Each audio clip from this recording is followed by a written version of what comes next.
राधे राधे सभी को। आज हम बहुत प्यारी कहानी सुनाएंगे। सुनकर आपको बड़ा ही आनंद आएगा। हमारे बरसाने में जब भी कोई धार्मिक या सांस्कृतिक आयोजन रहता है तो सबसे पहले श्री राधा रानी जी को सब लोग अपने घर निमंत्रण देते हैं। एक बार बरसाने में एक अम्मा के बेटे का विवाह था, लेकिन वह श्री जी को न्योता देना भूल गईं। जब बेटा विवाह होकर बहू घर आ गई तब उन्हें याद आया कि मुझसे तो बहुत बड़ी गलती हो गई, मैंने श्री जी को न्योता नहीं दिया। फिर वह श्री जी के पास गई और बोली कि लाली, मुझसे बहुत बड़ी गलती हो गई, मैं तुम्हें न्योता नहीं दे पाई, चलो मेरी बहू को चलकर आशीर्वाद दे दो।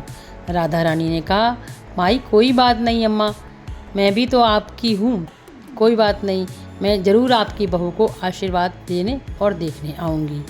ऐसा कहने के बाद उस अम्मा ने अपनी बहू से कहा कि देख, हमारी श्री जी तुझे देखने आएंगी, तुम उनसे नखरे मत करना, अपना मुखड़ा दिखा देना। उन्होंने कहा ठीक है।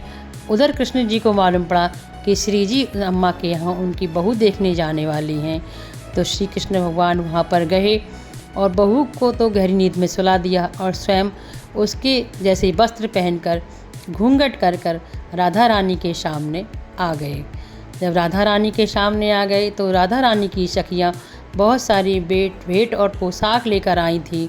उन्होंने बहू को दिखा देते हुए बोला कि ये लो पोशाक और अपना घूंघट खोलो।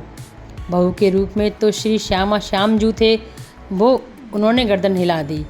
सास बहुत गुस्से में बोली, तू ये क्या कर रही है, तेरे सामने साक्षात राधा रानी खड़ी हैं और तू मना कर रही है। राधा रानी बोली, कोई बात नहीं, हम तुम्हें और बढ़िया भेंट देंगे, तुम क्या कहते हैं, अपना मुखड़ा दिखाओ। फिर भी नहीं दिखाया। तब श्री राधा रानी ने कहा कि हम तुम्हें तीनों लोक की संप्रदा देंगे, तब भी मुखड़ा नहीं दिखाया।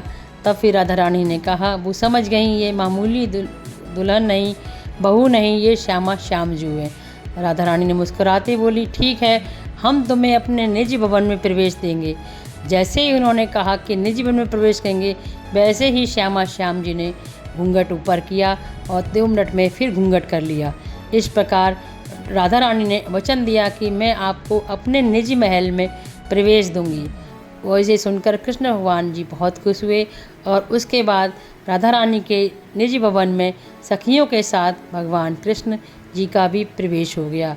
आज भी बरसाने में राधा रानी के निजी महल में भगवान कृष्ण उनके साथ ही विराजमान हैं।